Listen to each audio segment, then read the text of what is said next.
Hey guys, my name is JLo Plays, and in this video I want to teach you about the white and black keys. This is especially for those beginner musicians, and I kind of want to do a mini series about learning the piano from scratch. So if you're interested, let's get started. Now you can go to your piano, you'll see that you have white keys and black keys, but actually it's quite simple because in the Western music scale, you only have 12 notes that cycle back and forth. So your 12 notes would be these, and you'll notice that they repeat up and down and they cut off about at a certain point, depending on how many keys you have on your keyboard. Now let's learn the white keys first because the white keys are the easiest to learn and it shouldn't be that hard. Now let's go find middle C. Now go to the middle of your keyboard or your piano, and then you see these two black notes. I want to go to the left of them, then go down one. This is middle C. Do you hear this? Now make sure that when you're playing it, that it sounds like similar to this, middle C. Because you might be playing one higher, or you might be playing one higher, or one lower, or even one lower, which we don't really want that for the time being. So let's make sure that you're playing this and it sounds very similar. Now, we really learned one note out of 7 in white keys. Now, in the Western music scale, it's quite easy. Now, do you know your alphabets? So, let's go from A to G. A, B, C, D, E, F, G. Okay, then stop.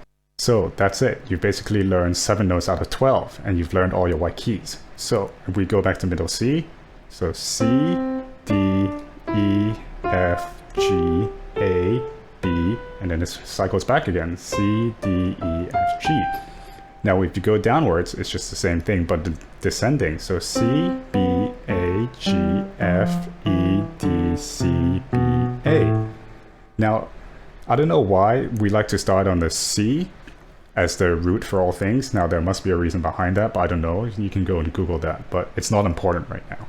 Now to make sure you have the white keys under your belt, you may want to practice maybe a few minutes a day, so just pick a random key. So if I do this, that's a G, that's a B, that's a G again, and then a D, and then that's a D again, that's a B, that's an A. So you want to do that every day until you're comfortable with knowing the note when you hit a white key. And if you can do it within 1 or 2 seconds, that's quite good already. Now onto the black keys. So there's only, if you notice, there's only 5 black keys.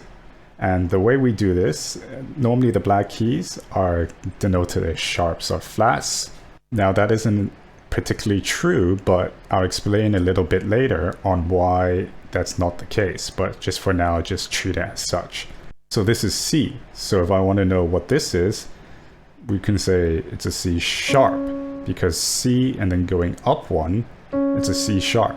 But it can also be a D flat, because remember, this is D. If I go down one, it's also D flat. It's kind of a glass half full, glass half empty situation. It depends. You can say both and people will understand. So this can be a D, C sharp, or a D flat. So if we go to the next one here, think about it very carefully. This is a D and an E. So a D, if you're going up, it's a D sharp. Or if an E, in the E case, it could be E flat. So it's D sharp or E flat. And so if we continue this, this would be F sharp or G flat, G sharp or A flat, A sharp or B flat. Now again with the white keys, you kind of want to practice your black keys as well. So if I say a hit and run note, that's a D flat or C sharp, that's a E flat or D sharp, that's a B flat or A sharp, that's a G flat or F sharp. So with this, you learn all 12 notes on the piano. I hope that helps, and I'll see you in the next video.